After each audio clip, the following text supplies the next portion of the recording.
Hey guys, welcome back to the Courtside Edit podcast where we talk tennis through a curated lens. So this tournament has been pretty interesting so far. A week ago, we thought Sinner was the main story, but now he's gone and the entire tournament has exploded. Yeah. Right. So He's gone, Novak's gone, draws open. Mm-hmm. Where do we go from here? So we're going to talk about the big news before Roland Garros started, injuries, the men's and women's draw, the crazy 5-setters we've had, and the biggest tournament stories. Mm-hmm. So do you want to start us off? Yeah, I guess should we get into the injuries? Because there have been a lot of injuries we kind of knew about, but then also some crazy freak injuries that we were not expecting from players who were having great seasons and great comebacks as well. First, Carlos, obviously we know he's not going to be playing at Wimbledon anymore or the whole grass season. Still out with that wrist injury. Losing so many points, getting to the final last year and not being able to defend. Just really, really sad for tennis, really sad for tennis fans. I know we all want to always see Sinner and Carlos at their best playing all the tournaments, but I'm glad he's not rushing it and just taking his time to, recover, get well, and then get back when he's feeling good. I heard a lot of the reports talking about his wrist injury and how it kind of mirrors, TM and how that, we don't want it to get to that point. So he's really focused on not returning before, at least before July. Yeah. It's going to be late into the hard court season. And then there's Arthur Fils, who withdrew from the tournament, almost the first day, I think, from a persistent hip injury.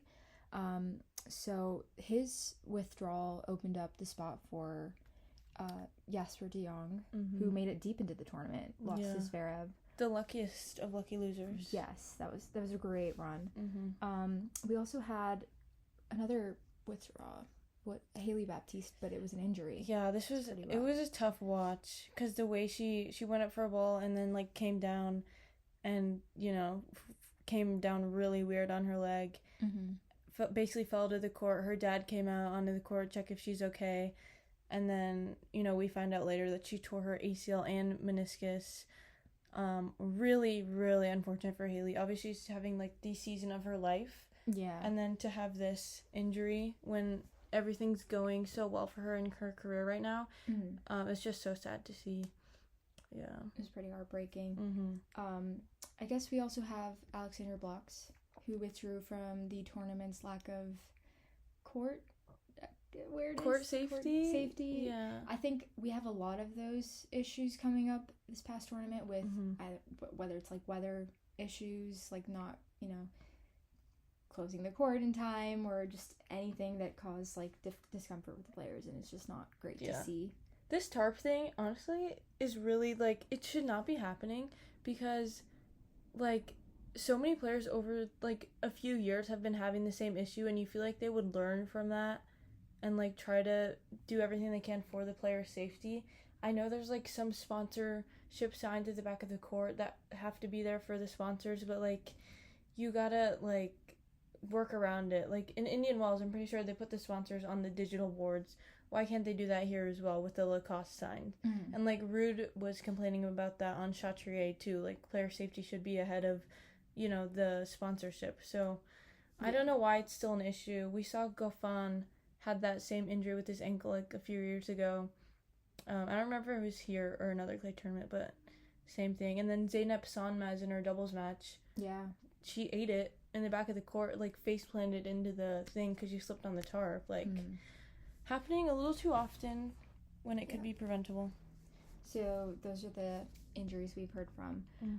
Another interesting, I guess, bit of tidbit from the tournament was the French Open night match being the first, or I guess since 2023, the women's match is airing at night.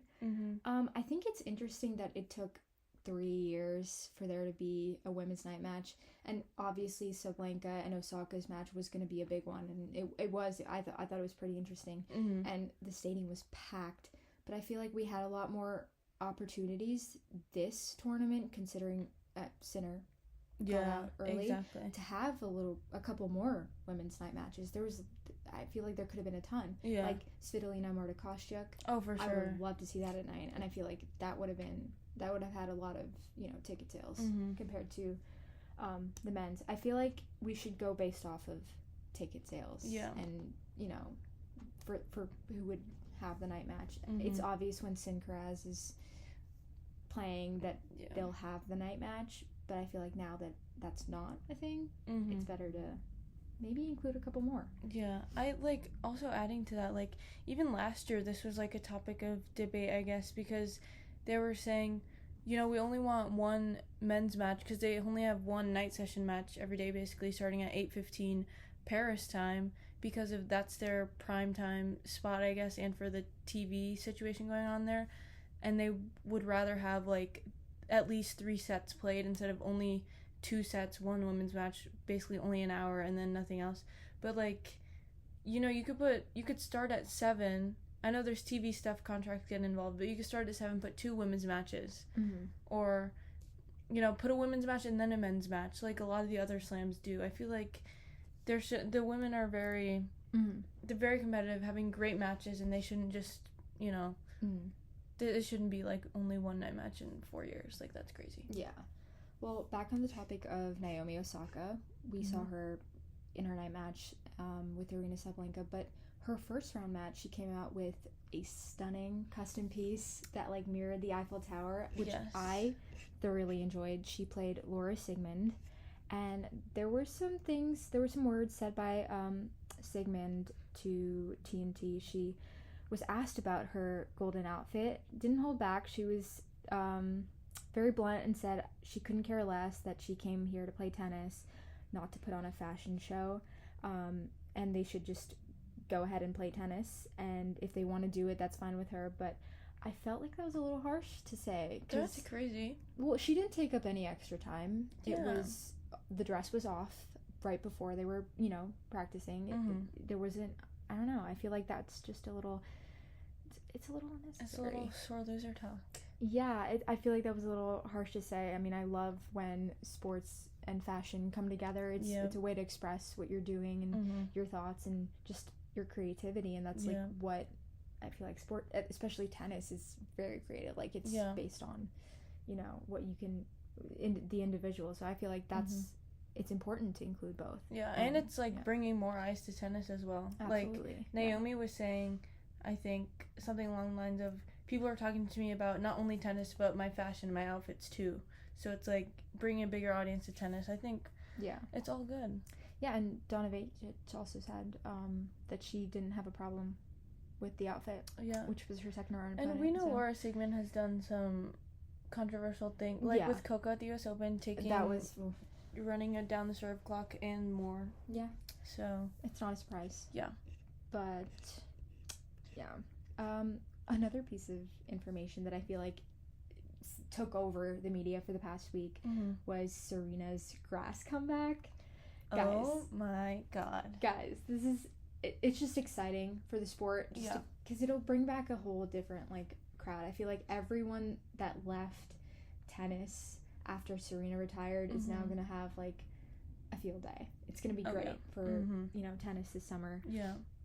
But she's playing doubles with Vicky Mboko, which I think is amazing. I love that. That's insane for Mboko. She probably can't even breathe. Like, no, it's so exciting. I'd be dead. Like, that's so fun. Oh my god. So she's returning at the Queen's Club in London, and she's already practicing. She looks great. Fine form.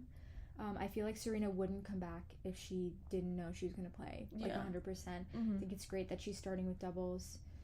It's great to see what she can produce. Yeah, easing her way back into it. I would love to see if she gets a wild card for Wimbledon. I think if she's playing, there's no way that she does that. I mean, it's Serena Williams. I mean, there's a lot of Louise Boisson would receive a wild card for this tournament, or I guess she applied for a wild card for Wimbledon. This year. But you can't not give it to Serena. That's like no. Yeah, no, I get it, but you think they wouldn't give her a wild card? I don't know. That's crazy. I mean, they should 100%, because no, they are going Serena. To. It's Serena. She is the greatest tennis player of all time. Like, they're gonna give her the wild card. Yeah. There's no way. I just hope. Yeah, there's no way they wouldn't. That's like not even. If Serena asks for something in the tennis world, she's getting it. True. Like, period. Yeah. And more on Serena. I just like watching her last match in the US Open. Like, it literally, like, sorry, I was about to cry. Yeah. It was so sad. And now to see her back, Mm-hmm. because when she stopped, it was like part of our childhoods were ending for a lot of people, you know. And now that she's back, I feel like a lot of other kids who never got to see her play have that opportunity now, which is insane. Yeah. That both of the Williams sisters, because Venus is playing from time to time. Yes, inspire a whole new generation. Yeah, that's what we need. Do we see a Venus and Serena doubles link again? I'm sorry, that needs to happen. It has to happen. It rippled in doubles the Williams sisters. Oh, that would be perfect for tennis. Yeah. It would. Oh my god. It brings me back to this January when she said, "OMG, y'all, I'm not coming back. The wildfire is crazy." Yeah. I love the secrecy. I love it because the announcement was just amazing. It kind of like took over Roland Garros news. Pretty much. It seems like it's pretty hard to do considering the insane outs and upsets we've gotten from Roland Garros. What an insane tournament, tennis wise and outside of tennis wise. Oh my god, like what a crazy. I feel like the blockbuster openers we've had so far on the men's side, we got Novak and Pechi Perry-Card. That match was like a 4-setter, and it was intense. I mean, Novak dropping the first set, like I feel like had everyone on the edge of their seats. His serves, oh my god, that first set, brutal. Yeah. I mean, it had the best return of all time being questioned, which granted shouldn't have been because he took the next 3 sets pretty handily. Yeah. But it was very interesting. Which is a good start to his campaign. Absolutely, yes. And he had an emotional post-match little dance with his kids on court. I think that was very sweet. And his custom jacket. What do we think about that? I like it. Very nice. I love the colors for his kit, like the clay colors. Yeah. I love it. I think he always Lacoste always does him good. So like they have to. Yeah. Like, you know. And another match, sadly. Your fave match. We had 2 Americans play each other in the first round, Taylor Fritz and Nishesh Basavireddy. Wow.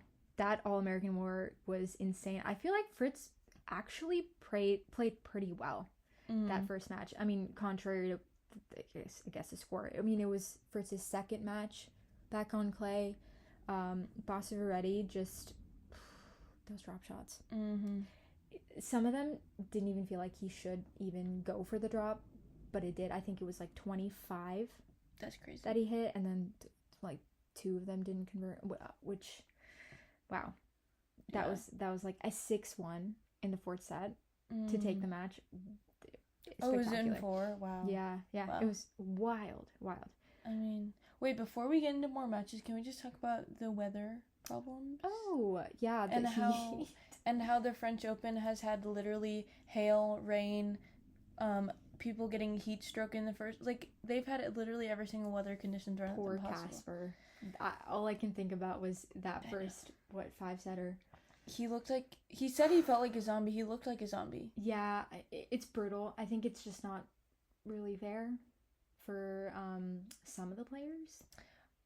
I don't know if I would use fair. Well, because I mean, not everyone's built to withstand the heat for like 5 hours. I think it's because the Europeans, obviously, it's hard for them on the off season to like train in a hot place if they live in Norway. I mean, they're gonna want to be home, train at home. Yeah. I think the American players and the South American players have the luxury of, you know, like living in Boca where it's always hot, or living, obviously South America, it's summer during the off season, so super hot there. Like Fonseca, it's like he's in Brazil, like he's gonna be fine. It's still hot down there. So do they have a heat index rule though? Cause the French, I think I could be wrong. Someone was saying that they have one, but they don't know if it's in effect or what it is. I don't know for sure, but I definitely feel like some of them required a little. Yeah, but I feel like Coco said, like, guys, it wasn't even that hot. Like, you're being dramatic. So yeah, because if we went down there, I feel like it wouldn't be that hot for us. We're used to that heat. I think it's just because the Europeans aren't used to like playing in that heat like during this time of the year. Maybe they didn't, you know. I believe Kwame played after Coco when she did say that, and he jumped into the ice cabinet. He literally full head first into the ice cabinet. Yeah.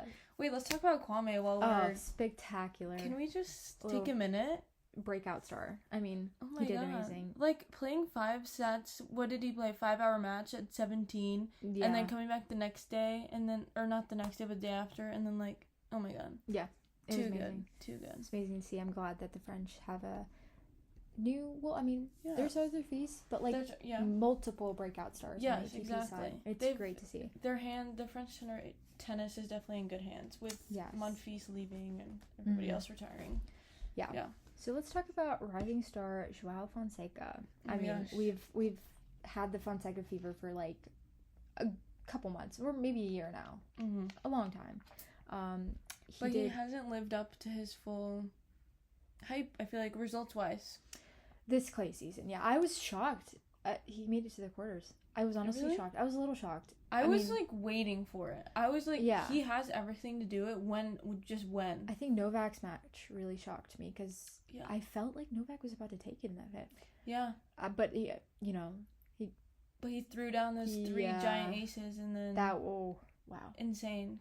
That was clutch. So clutch. That was pretty great. Yeah. And then he took out Casper in 4. We had a little issue with the line calling. Casper should have won the second set. I feel like if you're gonna have the umpire call, or like people lines call, people, you shouldn't show the Hawkeye. I know. Because then people know that Casper should have gotten the second. It could have changed the whole momentum of the match. But I still think Fonseca handled it pretty well. Yeah. Like, he played amazing. I mean, this whole electronic line calling thing in the French Open, not using it, I mean, come on, guys. I know it's like a foundational thing for the ball kids and lines people to be there, because they have that whole ball kid academy. Yeah. And then they grow up, and then they become the lines people, and then they become the chair umpires.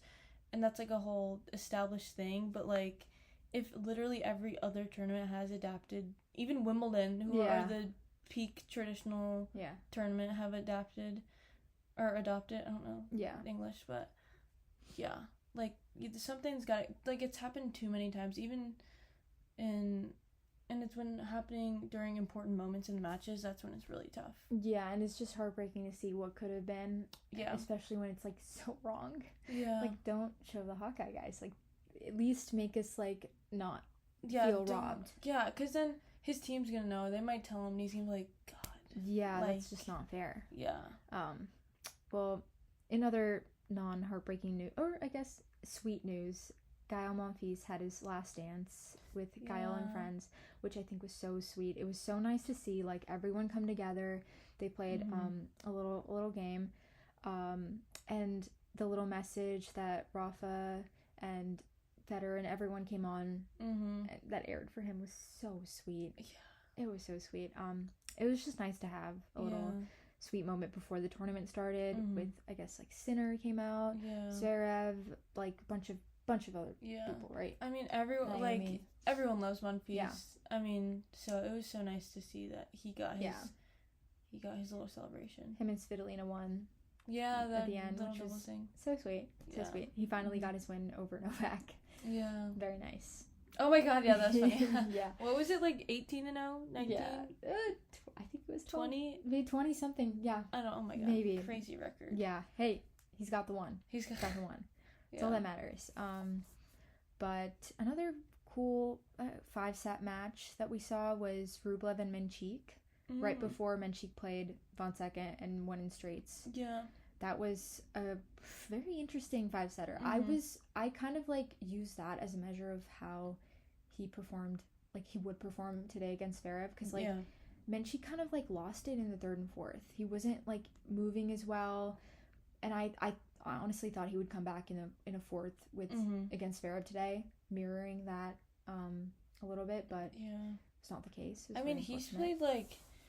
Well, he almost died in the 2nd round, like literally collapsed on court, full body cramp, and then was the match right after that, the Rublev match, or was there one in between? I think there was one in between. And then it was this 5-set, and then he had 3 Fonseca. So he's played I mean, all of the players have had a lot of hours on court, a lot of tennis, so many 5-setters. So for them to just be bouncing back and then playing a 5-setter right after they just played another, just great. Since one of those players being Tiafoe, I mean, amazing. He's been playing so well. It's really sad that he he almost had... He had it in the fourth, which was so crazy. Wasn't he about to go up like 5-1? 5-1? Yeah. Yeah. That was against Arnaldi. There's been so many instances like that. We had let's talk about Sinner. Let's backtrack a bit. Yeah. We had Sinner's shocking round 2 exit. We had a similar thing happen with Sabalenka where she was up 3-1. She was up a break, or maybe in the second set against Schneider. Yes, she was up a break, and then Sinner was up 5-1 in the third, and he was about to take. He was a couple points. What happened? What was up? They need to really. It's crunch time. Yeah. Love Sinner. Obviously, want to see him do well. Want to see him healthy. Want to see him do all these things. But what is going on? I heard he woke up feeling a little sick. Yeah. That day, and then I guess he hit he had to have hit a wall physically. That third match.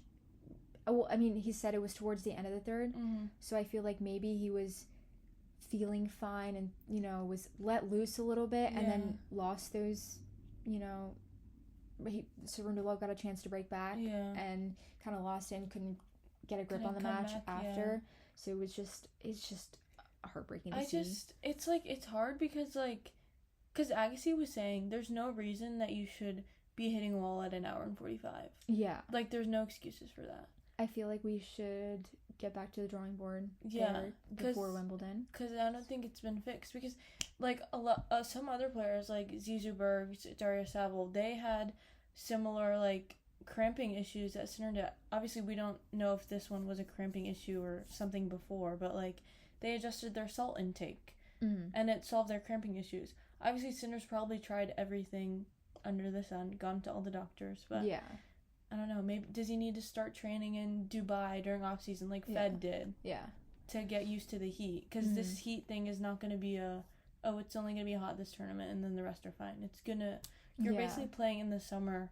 Well, he did say that it wasn't the heat in his post match conference, which is what else? I don't know. It didn't look like he was struggling with the heat though. It was he was physically just spent. Yeah. Maybe he was the demanding schedule. I feel like he shouldn't have played either Madrid or Rome. He should have taken a break. Yeah. If his goal was to win Roland Garros. Yeah. If your goal is to win the French, maybe take it's okay. You can complete your Golden Masters. Yeah. I'm sure he. I would have rather him skipped Madrid. Yeah. Win Rome, skipped Madrid, and then win Roland Garros. Yeah. Give some time. Yeah. But even in Rome against Medvedev. It was a night match, wasn't it? Yeah. Or the rain saved him, something. He kind of hit a wall. Yeah. Which, it's rough. But it's nice to see Medvedev coming back and fighting strong on clay. Which is always interesting, but then he faced Adam Walton in the first round. Yeah. And he went up a break in the fifth, but then completely dropped it. Poor Medi. Yeah.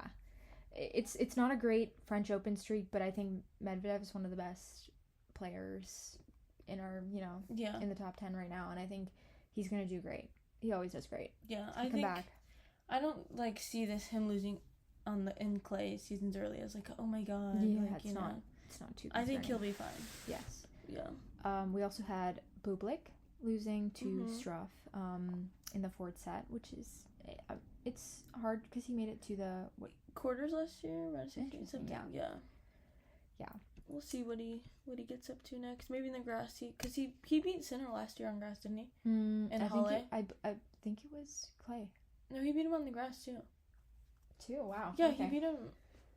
I don't think he beat him on clay last year, did he? I don't know. I think he beat him in Halle. Yeah. Last year. Wow. Yeah, but we'll see. Yeah. And then we have Caboli and Berrettini coming back strong. Berrettini has come back strong. It was so heartbreaking to see that injury. Yeah. In his match against Arnaldi. Mm-hmm. But I think this is great motivation for him to come back in the grass season. I think he's just gotten extremely unlucky. Yeah. It's just not fair. But... I hope this what is a hip injury? I hope it's not anything serious and he'll be fully fit, fully healthy to play Wimbledon, because he did make the semis. No, he made the final of Wimbledon? Semis? Yeah. Something. Final. One of the, final against Djokovic. Yeah. So we know how well he can play on the grass. that big forehand and big serve. So I'm excited to see what he's, gets up to. Yeah, so now who actually has a chance to win? I mean, we already have our finals set for Roland Garros. It's Wait, we need to talk about the women's side more. We've been No. I was gonna. Oh, we're getting to her. This is the segue. Okay, I'm jumping ahead. So we have Zverev and Kaboli because Arnaldi pulled out. Yeah, breaking news. What do you think? Kaboli just pulled out. Yeah. Not Kaboli, sorry. Arnaldi just pulled out because of a virus, he says. Stomach issue, food poisoning, all of the above, one of the above, we don't know. Yeah, it's really sad to see. Yeah, apparently he was throwing up all night, can't eat anything. Very, very sad. Obviously, we wanted to see this all-Italian matchup. I think it was going to be a really good match because they play similar styles, so I think it was going to be a grind on the clay. But I don't know. And Kaboli also, during that press conference, looked really... You're really upset. Yeah. Yeah. So who knows where his... Obviously, he's playing in a final of a slam, so he's going to be... He's going to get himself together. Yeah. I mean, it's 3-1. They're head-to-head. Zverev. Kaboli took out Zverev in straights in Munich. Or... I think yes, Munich. Yeah. And then Zverev took Kaboli out in straights in Madrid. Yeah. A week after. Yeah. Which it's tough to say, but I mean, Zverev has been playing kind of pretty well. Pretty well. He's been getting through pretty handily. Yeah. I think he's only lost the 2 sets. Yeah, the conditions might favor him on Sunday. Yeah. Because the conditions in Munich and Madrid were very different. Obviously, very slow in Munich because it was... I think it was slow because it was muggy and rainy. And then in Madrid, we know it's very fast up there with the altitude. Here in Paris, I think if it's a hot sunny day, which it will be on Sunday. Yeah. Zverev will. He said he likes to play with the heat and he likes how it affects his game and it makes his ball better or whatever. So yeah. So that's the ATP tour. That's the insanity on that side. Oh my gosh. Let's talk about the carnage on the WTA side. Oh my god. Even insane. What side's crazier do you think? It's equal because we have both all the top seeds are out. Yeah.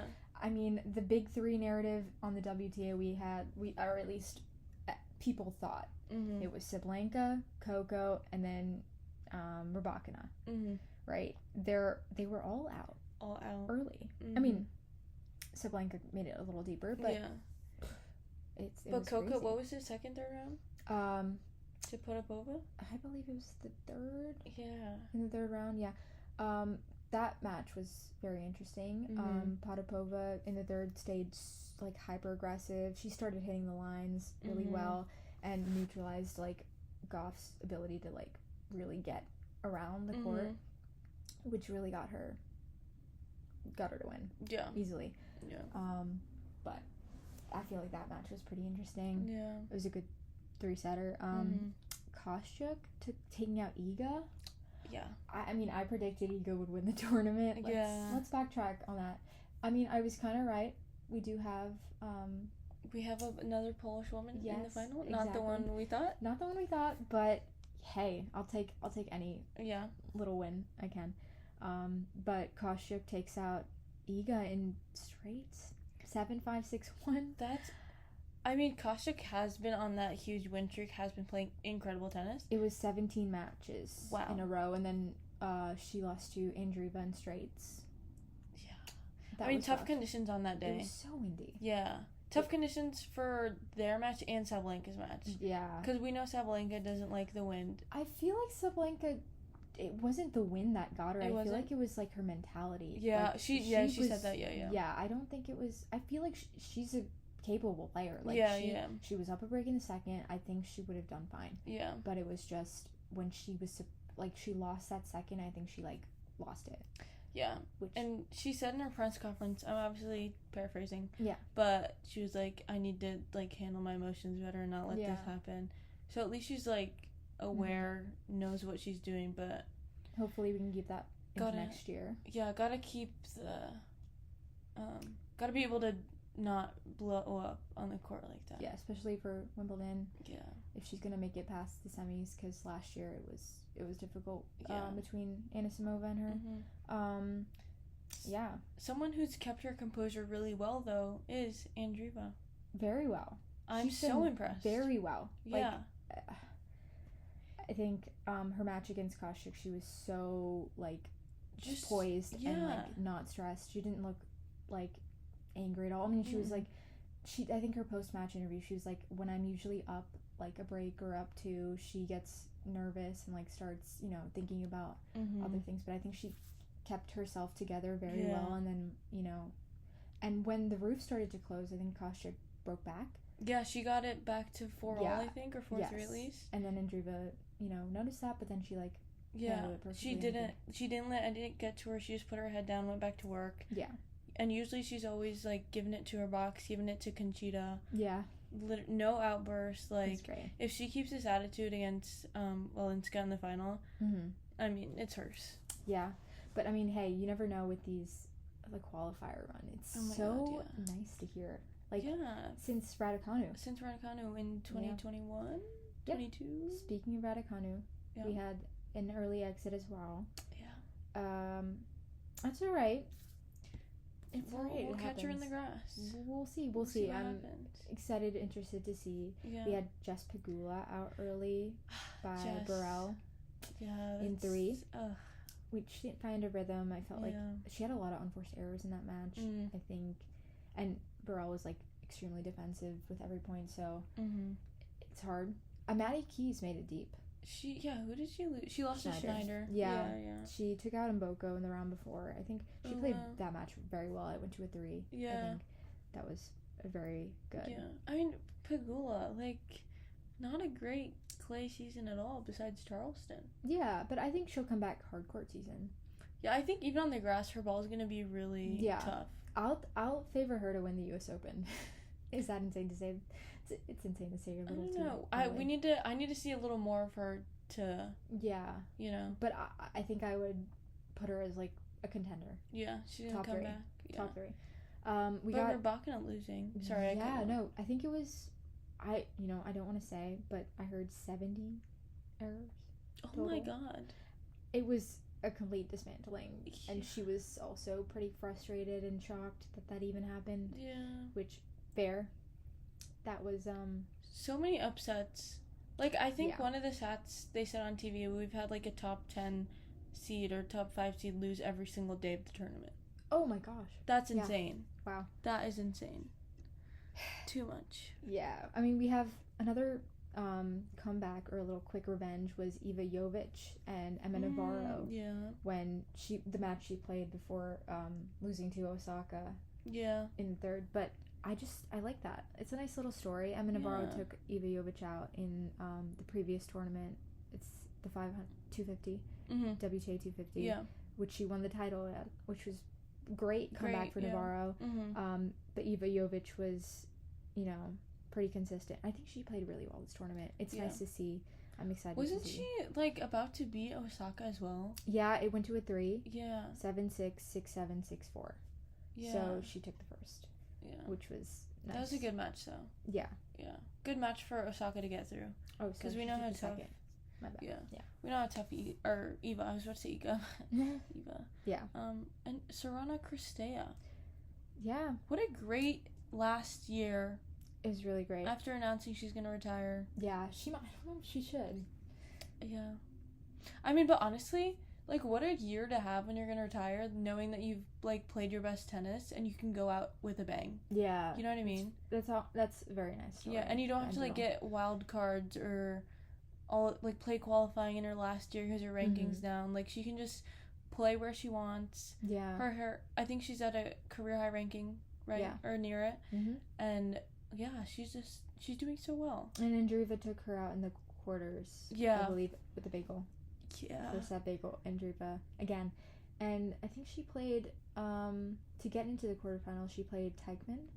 And she said that Teichmann's team that was cheering her on, their, like, cheers helped her get through the other matches, which I loved, because you would never, like, think that Andreeva would take her opponent's cheering and use that to her benefit, which is so smart. I mean, I guess it's a great little reverse psychology. Right. Yeah. Trick. Probably would have helped her in her Wimbledon match against Louis Boisson. Or her French match last year. Yeah. Wimbledon. They played in French. Wimbledon. Against Boisson? Yeah. It was French. It was Who French. Who took her out at Wimbledon? Round Andreeva? 4, yeah. I don't remember, but Boisson made the semis of French last year, that's why. Oh. Okay. Yeah. And then another who I thought was going to win the French this year was Svitolina, obviously losing to Kostyuk. That was so sad. Yeah, I really thought Svitolina, I don't know, I thought she had it. Maybe it was, I mean, Kostyuk's just they're both playing so well, I guess. If you wanted, like, you know, a match where no one had to lose, it would be this one. It would be this one. For sure. Yeah, but... Mm-hmm. Another surprising breakthrough was the 22 seed Anna Kalinskaya making it through. She lost to who in the quarters? Schneider? Was it Schneider? No, Schneider played. This just happened 2 days ago, and we're already blanking. I swear we watched the matches. Okay, yeah, but she can't. She's come back. Yeah, she's had a great comeback. I was surprised that she made it this deep in the clay season. Yeah. I'm excited for Wimbledon. I think if she continues this, she's gonna do great. Yeah. I think this was her second quarterfinal in a slam. Which is great. It's great to see. Love that. Yeah, and we had another Sabalenka who's taken out. We talked about her match with Schneider. It's just a lot of upsets. Yeah. It's a little... What do you think about the Schneider-Valenska match? You know, I didn't catch that. I'm going to be brutally honest. No. Yeah. But I think it's nice for Chelinska. Oh, Chelinska took out Kalinskaya. Oh, yeah. Yeah. And Kalinskaya had a few words to say about having a potential rematch on grass or hard court, which it wasn't very controversial at all. I think it was a nice little friendly fire. I would love to see them have a rematch. Yeah. Very interesting to see. Yeah. But yeah. Yeah, her game's tricky. Like, Gary. It's hard to play the tricky lefties who can literally do anything, and on clay it makes it even tougher. Yeah. So, yeah. So for a little closing or a little wrap up of our pod, we have a couple questions. So do you guys think Fonseca's run has been more impressive, or has been the most impressive teen slam run since Carlos, or is it Hodar? Do we have some competition there? I mean, Fonseca's a good bet because he had to go through 5 sets with Prismic, 5 sets with the greatest of all time, Djokovic, and then beat Rude, a finalist at RG. So, tough draw. As well as, is Sinner's loss the biggest upset of the year? What do you think? I feel like of the year, yes. Yeah. But of all time, I feel like I would put it at like 3 behind... What, like 2009 Roland Garros? For Soderling? Yes. Yeah. Against Nadal. And then Carlos with Van de Sandchamp in the US Open. Yeah. Very early. That was also another... When he had the full black kit on, or was it the full magenta kit? I don't know. Yeah. I feel like... Wait, can I just spit my take out there? Yeah. And this is a hot take. I wasn't shocked when he, Like, I don't feel like it was a shocking upset, because he didn't, lose... brutally. He didn't get, outplayed. Yeah. He, physically was just... Yeah, so I was like, oh, it's, over. It's, whatever. Well, I guess it was... I think the shock comes from, he was up 5-1 in the third. And I know, that part was, you had... Yeah. You had, a game left, and then that was your last match in the heat, because it got cooler, the 2 days later. I think... Cerundolo did a really good job of noticing that in the third, and then winning the next 18 consecutive points that won him the match. I think it was great on him. I think he's a great player. He went on to beat Landa Luce in the next round. Oh, that was a great match too. Amazing. Another 5-setter. And then taken out by Berrettini. Yeah. Very nice as well. And it's so hard to play an injured opponent. Yeah. Because you're like, oh, I don't want to do too much, but I don't want to also take my foot off the pedal, but It's tough. Oh, and our last big thing that we need to get into that released during this French Open was Rafa Nadal's documentary. Very nice. Let us know down below if you've caught it. We think I couldn't get through the first. It was very emotional. It was so sad. I wanted to, like, genuinely, this is dramatic, but I wanted to cry. Yeah. Like, It's so nice that he gave us, like, this many years of, like, his blood, sweat, and tears, and, like, how much energy and, like, it just, he put his whole body into tennis. Like, he literally destroyed himself. Exactly. To give us, like, those years and that inspiration, and I think it's just and not just those years, but that high level of tennis against the two other greatest players in the world. Fighting through that. Numbing your foot just to play, taking painkillers. I don't know if you got to this part of the doc, but he took so many, like, painkillers that he has 2, like, holes in his intestines. Oh my goodness. Like 2 small perforations or something. Oh my goodness. Like, there's never been a more dedicated, hardworking, like, no BS, push through pain sportsman than Rafa. Yeah. Like, one of the greatest to ever do insane. Yeah. So much respect. Very. So you want to know who you guys think would win Roland Garros from here on the WTA and ATP side? We've got Zverev versus Kabuli for the men, and for the women, Andreeva versus Sabalenka. And we hope you guys like the pod. Follow us for more on the Courtside Edit podcast on Spotify, Instagram, Twitter, YouTube, and we'll be back next week to see how many of our predictions were right, and, like, touch on a couple of grass tournaments we have next week. We'll recap the finals, and then we'll check on Serena, see how she's gonna be for her upcoming doubles match, and then the rest of the grass warm-up season heading into Wembley. All right, exciting stuff. See you guys next week. Bye.